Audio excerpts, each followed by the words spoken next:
जैसा कि मैं इसके पहले भी बताया था कि प्रत्येक दिन किसी न किसी रूप में विशेष होता है, तो आज का दिन भी एक ऐसे भारत के अभिमान सूरज का उदय हुआ जो भारत में ही नहीं पूरे विश्व में अपने जो है चमत्कार को प्रदर्शित किया और स्फूर्त किया, जिनका नाम है पंडित जवाहरलाल नेहरू।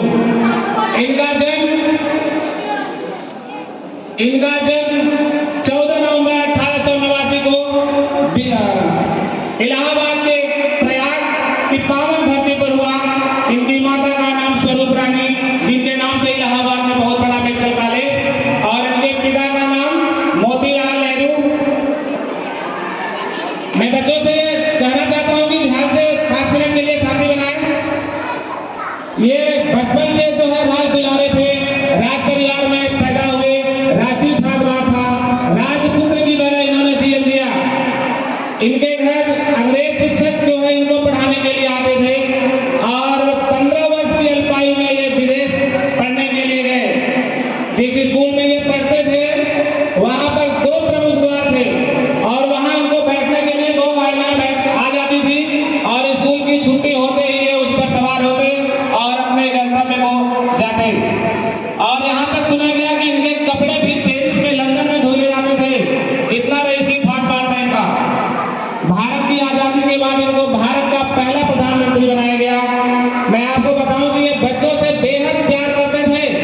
इन्होंने कहा आज के सामान्य बच्चे कल के राष्ट्र के भावी भविष्य बनेंगे, इसलिए जितना ही स्नेह, ममता, दुलार और सम्मान से इनका परवरिश किया जाए उतना ही उच्च कोटि का इनका व्यक्तित्व होगा। इसलिए बच्चों के समर्थन में हमेशा रहते थे। मैं आपको बताना चाह रहा हूं कि अपने प्रधानमंत्री के कार्यकाल में इन्होंने बखूबी निष्ठा से काम किया और आराम हराम का नारा दिया। ऐसा नहीं कि राज परिवार में पैदा होने के बाद इन्होंने कोई कर्तव्य का निर्वहन नहीं किया, कठिन परिश्रम किया इन्होंने और जनता को यह संदेश दिया कि आराम हराम है। और उसके बाद ये प्रधानमंत्री के कार्यकाल में उत्तर प्रदेश के गाजीपुर जिले के गहमर नामक गांव, जो भारत का सबसे बड़ा गांव, आपका एक जीके का क्वेश्चन यहाँ तैयार हुआ, भारत का सबसे बड़ा गांव गहमर गाजीपुर जिले में, ये वहां से भ्रमण करते हुए जा रहे थे और बच्चों को खेलते हुए बगीचे में देखा तो वे वहां पर बैठ करके उस बच्चों के साथ धूल होते हुए खेले और खेल का आनंद लिए। और जाते समय उनके कथन के अनुसार किसी को ऑटोग्राफ दिया, किसी की कॉपी में हस्ताक्षर किया, किसी को दस्तखत दिया, जिससे उनकी पहचान जो है मानी जाती है। इनको हमेशा चाचा के नाम से पुकारते हैं। कल कोई बच्चा पूछ रहा था तो ये हमेशा बापू के संपर्क में रहते थे, बापू से छोटे थे बच्चे, इनको इसलिए चाचा के नाम से संबोधित करते थे। तो इन्होंने गहमर जिले के बगीचे में क्या कहा, सुना जाए कि छोटे मुंह से कैसे कह दूं इन बच्चों की बात रे, सोने जैसे दिन हो इनके, चांदी जैसे रात रे,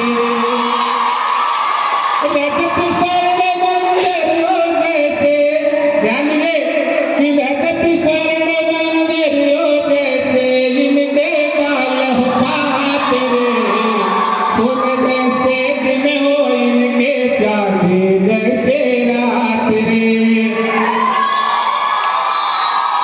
बहुत सुंदर आयोजन आपने किया और मुझे लग रहा है कि हम लोग बोलने में और सुनने में सफल है। तो आगे मैं कह रहा हूं कि इनकी जो है बच्चों के स्नेह और ममता से प्रभावित होकर के जापानी बच्चों ने इनसे एक हाथी की मांग की और उनका मान रखने के लिए इन्होंने इंदिरा नाम की हाथी वहां पर भेजा और उनको एक संदेश भी भेजा कि तुम इस हाथी की तरह से विशालकाय बनो, विनम्र बनो और ताकतवर बनो। इस प्रकार से इन्होंने अपना कार्य जो है अपने बखूबी से निर्वहन किया और 27 मई 1964 को इनका निधन हो गया, जिनके याद में इनके अवतरण दिवस पर हमारे देश में आज नेहरू बाल दिवस मनाया जा रहा है और हम 1964 से निरंतर नेहरू बाल दिवस के रूप में आज की तारीख को जानते हैं।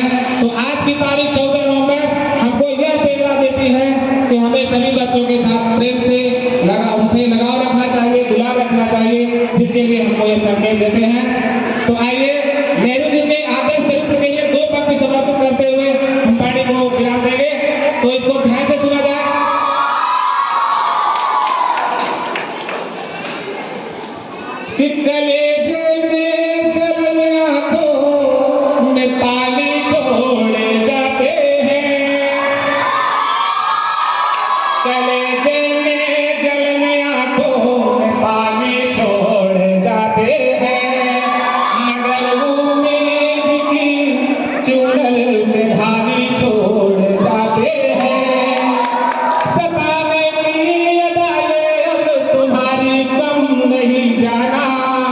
मन में एक किसान अपनी